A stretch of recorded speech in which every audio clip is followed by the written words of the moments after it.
hand if you have TikTok. All right, so that is a pretty overwhelming majority. Hi, my name is Michaela McGrory, and today I will be telling you all about how TikTok impacts modern culture.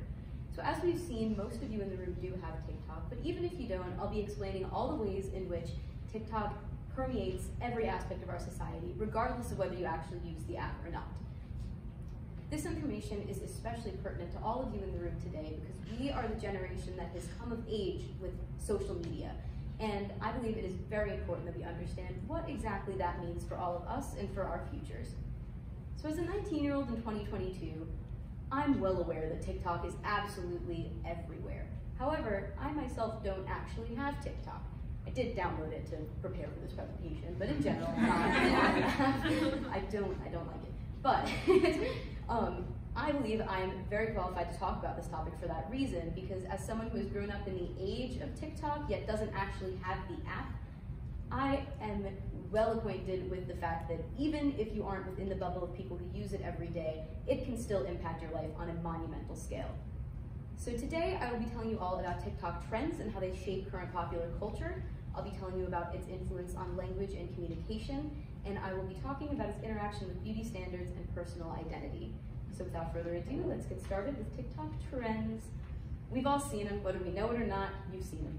They can come in many different forms, whether it be a popular sound, a challenge, a joke, a dance, whatever it may be. And while they're only popular for a very short time, they are all over the place while they're around.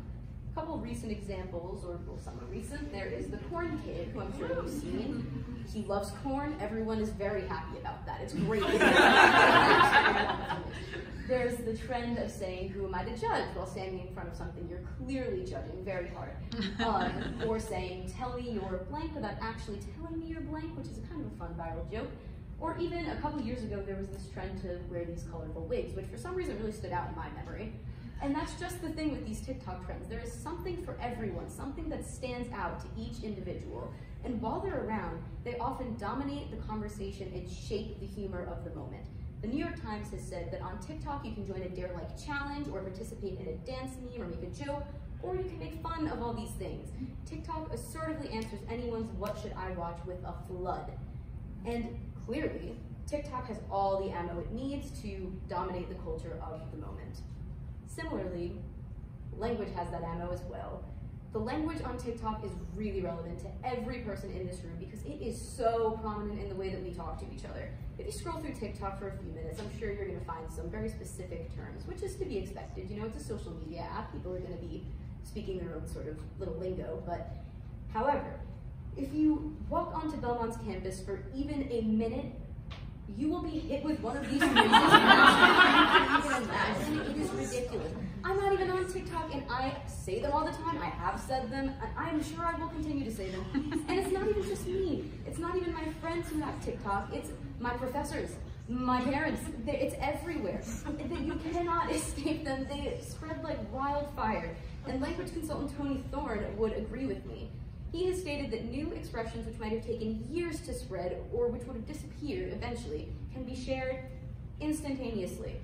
And this sort of linguistic pattern, while not really spreading with the same fervor that TikTok causes things to spread, it can be seen all throughout history. The 1920s come to mind with terms like the cat's pajamas, the bee's knees, or other terms that I'm sure we've learned about in our middle school history classes.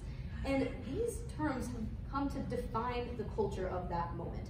They've come to be just as recognizable as something from the 20s like flappers or prohibition or something like that. They are everywhere and they shape society's way of communicating.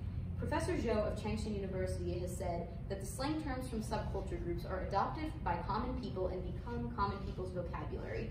When we take a group like Gen Z on TikTok, for example, these groups form these certain slang terms that they're going to use and they're going to spread to the generations outside of the ones that they're a part of. And with the advent of the internet and TikTok especially, these terms spread immediately and they're pretty inescapable. So clearly language has a pretty strong hold on our culture. Lastly, I'm going to be talking about beauty and identity. A major thing you can find on TikTok is fashion or style. People will post "get ready with me" videos or fit checks or beauty hacks and other things like that. And generally the people posting these videos will gain followings of others who want to look like them or who do look like them. And this isn't just limited to fashion or style, it reaches other concepts like decor or general aesthetic of how you want to come off as a person.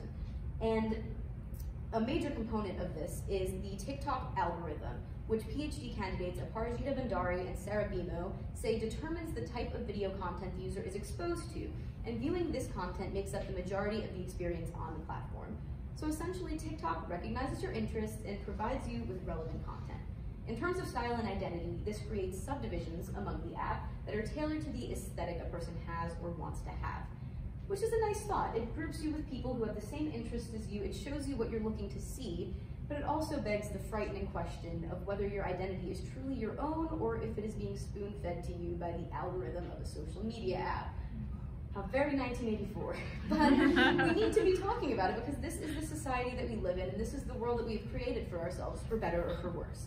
So to conclude, TikTok is one of the most important and influential aspects of our culture today. It provides trends that shape humor, it impacts communication and language, and it influences the way that we see and conduct ourselves and our lives.